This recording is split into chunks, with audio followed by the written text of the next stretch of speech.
अस्सलाम वालेकुम दोस्तों, मैं हूं आपका मेजबान डीजे और आप देख रहे हैं डीजे न्यूज इन्फो चैनल। दोस्तों, अपनी इस शॉर्ट सी वीडियो में आपके साथ परमेसो दी सोजोर्नो, कार्ता दी सोजोर्नो और इटली की इमिग्रेशन से मुतलिक अहम इंफॉर्मेशन अपडेट को शेयर करेंगे। तो दोस्तों, सबसे पहले परमेसो दी सोजोर्नो और कार्ता दी सोजोर्नो से मुतलिक जो इंफॉर्मेशन है उसको देख लेते हैं। तो दोस्तों, इटली में कार्ता दी सोजोर्नो और परमेसो दी सोजोर्नो रखने वाले अफराद के लिए नहायत अहम मालूमात है, इसलिए गौर से सुन लें। जैसा कि आपको मालूम ही है कि इटली में 2 लाख से जायद पाकिस्तानी अफराद मुकीम हैं जिनके पास या तो कार्ता दी सोजोर्नो, जिसको हम लामहदूद डॉक्यूमेंट्स भी कहते हैं, या फिर नॉर्मल परमेसो दी सोजोर्नो वो रखते हैं जो अफराद इटली में मुकीम हैं। और ऐसे तमाम अफराद को इटली से बाहर जाने पर यानी कि अपने मुल्क में जाने पर कभी कभार दुश्वारी का सामना भी करना पड़ता है। जबकि इससे मुतलिक बहुत सारे लोगों की जानिब से पूछा जाता है कि क्या हम अपने मुल्क में पाकिस्तान, इंडिया, बांग्लादेश वगैरह में जाना चाहते हैं, और अगर हम अपनी परमेसो दी सोजोर्नो या फिर कार्ता दी सोजोर्नो रिन्यू के लिए हमने दी हुई है और उसका रिचीवुता हमारे पास है, तो हम अपने मुल्क में जा सकते हैं। तो दोस्तों जी हाँ, आप जा तो सकते हैं, लेकिन उसके लिए भी कुछ शराइत हैं हुकूमत की तरफ से। सबसे पहली शर्त कि जब आपने परमेसो दी सोजोर्नो को रिन्यू के लिए दिया है और आपके पास जो रिचीवुता है, आप उस पर अपने मुल्क में जाना चाहते हैं, तो आपने जो फ्लाइट बुक करनी है वो डायरेक्ट फ्लाइट होनी चाहिए ताकि आपको किसी और मुल्क में रुकना ना पड़े। जबकि अपने मुल्क से वापसी पर भी आपने डायरेक्ट फ्लाइट इटली के लिए ही लेनी है, ना कि किसी और यूरोपीय मुल्क की, क्योंकि इससे आपको इटली में आने के लिए बहुत सी दुश्वारी का सामना करना पड़ सकता है। इसी तरह अगर आपके पास कार्ता दी सोजोर्नो है और वो आपने रिन्यूअल के लिए दी हुई है और आपको किसी वजह से इमरजेंसी अपने मुल्क में जाना पड़ जाता है, यानी कि कार्ता दी सोजोर्नो के रिन्यूअल के रिचीवुता पर, तो भी आपने वही तरीका इस्तेमाल करना है जो कि नॉर्मल परमेसो दी सोजोर्नो के लिए अभी बताया है, जिससे जो पाकिस्तानी लोगों को मुश्किल का सामना करना पड़ रहा है वो नहीं करना पड़ेगा। बाकी अगर आपके पास नॉर्मल परमेसो दी सोजोर्नो है तो आप सोजोर्नो पर 6 से 8 माह अपने मुल्क में रह सकते हैं और नॉर्मल सोजोर्नो के रिचीवुता पर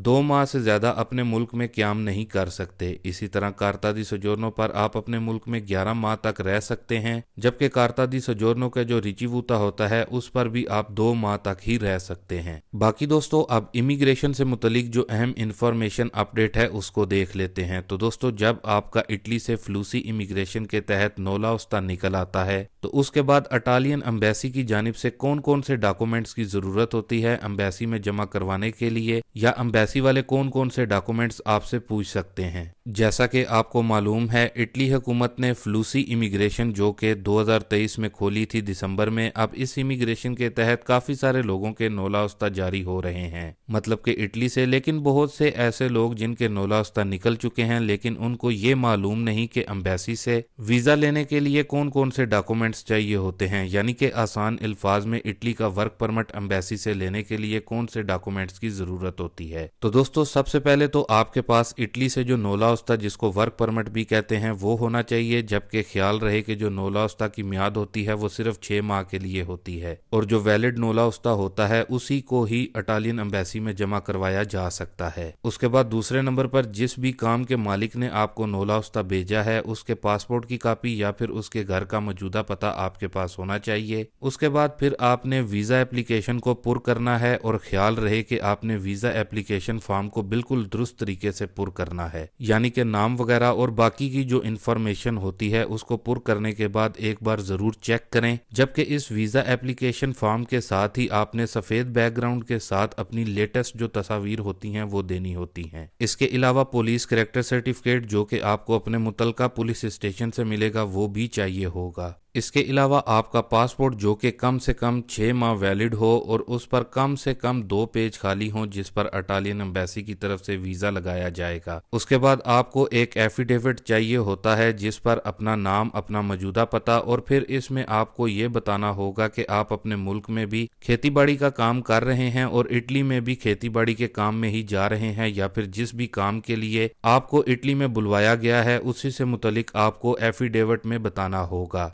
मतलब कि नॉन सीजनल काम है या फिर सीजनल काम है या फिर डोमेस्टिक काम है। जबकि दोस्तों दौरान इंटरव्यू भी वीज़ा ऑफिसर आपसे आपके काम से मुतलिक, आपके काम के मालिक से मुतलिक, ड्यूटी आवर से मुतलिक और जो आपको सैलरी यानी कि तनख्वाह मिलेगी उससे मुतलिक पूछ सकता है। यानी कि इस तरह के सवालात आपसे पूछे जा सकते हैं, इसलिए एम्बेसी जाने से कबल तैयारी कर जाएं। तो जब आपका नोला उस्ता मतलब के वर्क परमिट निकल आता है तो आपको पाकिस्तान में मौजूद इटालियन एम्बेसी में ये तमाम डॉक्यूमेंट्स देने होते हैं और इसी को ही फाइल भी कहा जाता है। और इन डॉक्यूमेंट्स की बुनियाद पर और आपके इंटरव्यू को मद्देनजर रखते हुए ही आपको इटालियन एम्बेसी या फिर वीजा ऑफिसर की तरफ से आपका वीजा इशू किया जाता है। बाकी आप तमाम दोस्तों से गुजारिश है कि इस इंफॉर्मेशन को ज्यादा से ज्यादा जरूर शेयर करें ताकि राइट इंफॉर्मेशन बर वक्त और भी लोगों तक पहुंच सके। बाकी चैनल को सब्सक्राइब नहीं किया तो चैनल को भी जरूर सब्सक्राइब कर लें। बाकी मिलते हैं इंशाल्लाह अपनी शाम की खबरों की वीडियो में। अल्लाह हाफिज।